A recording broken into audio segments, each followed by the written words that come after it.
When you're working on an APA paper, your reference list is a very important part.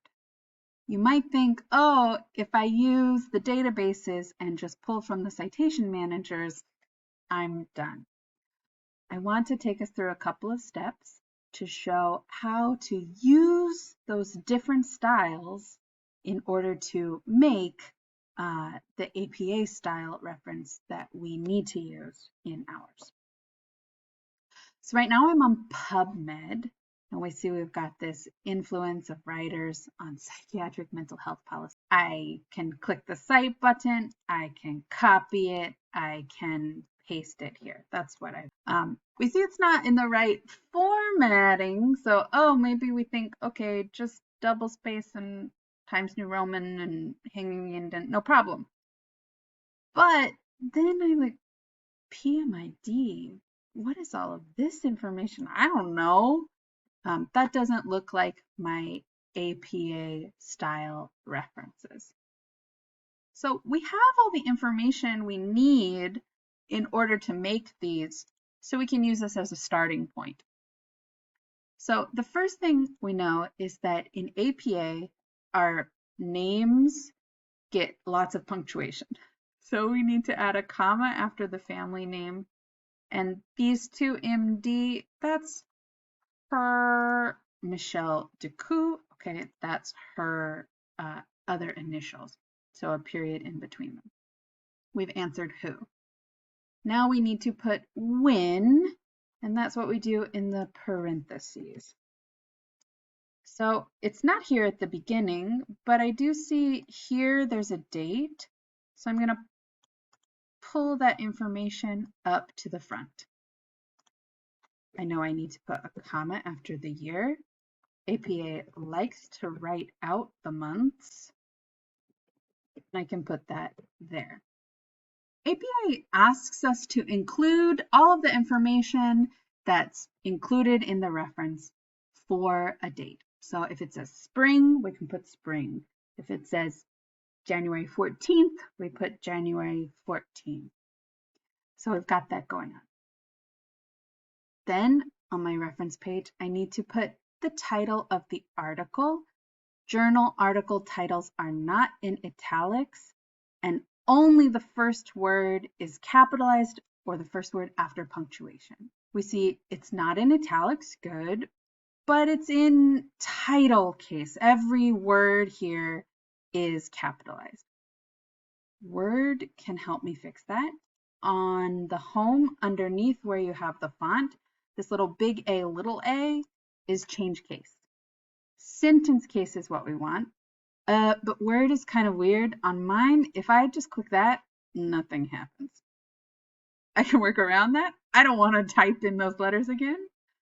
If I make it everything uppercase and then say I want sentence case, it does it for me.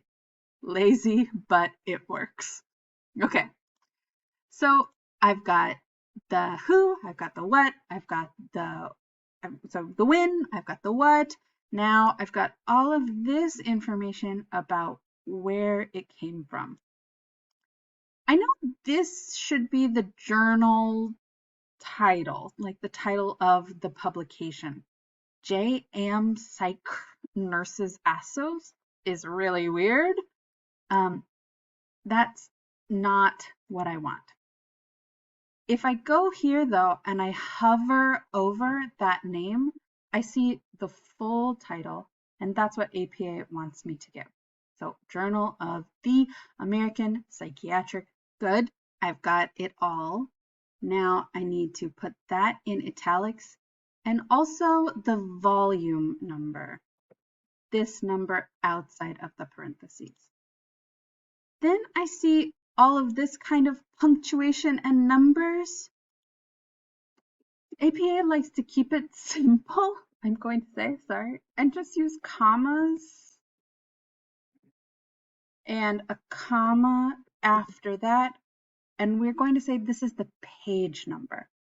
Sometimes this is like a page range, like maybe it's page 5 through 7, but this is what page of this issue, of this volume, of this journal.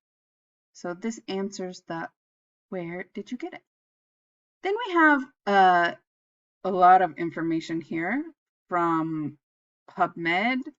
They have a PubMed ID. They have a DOI, stands for Digital Object EPUB. Another date, 2024, 2025. APA says go for the most recent date. So I can delete that. PMIDs are not part of APA. Delete that. Then the DOI. DOI is good, but APA likes it to be able to click the link. So they like it to be the HTTPS. I can do that by coming here to this DOI, right-clicking, copy link address. Then I can paste, and it puts the https.doi.org. Perfect. It's good. Okay. If you've gotten to this point in the video, maybe you're like, Janet Beth, you're really dumb.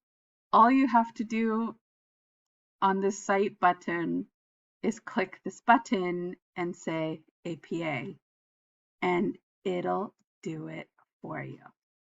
Let's check and see if they're the same. Okay, so we see some spaces there, right? I forgot my space.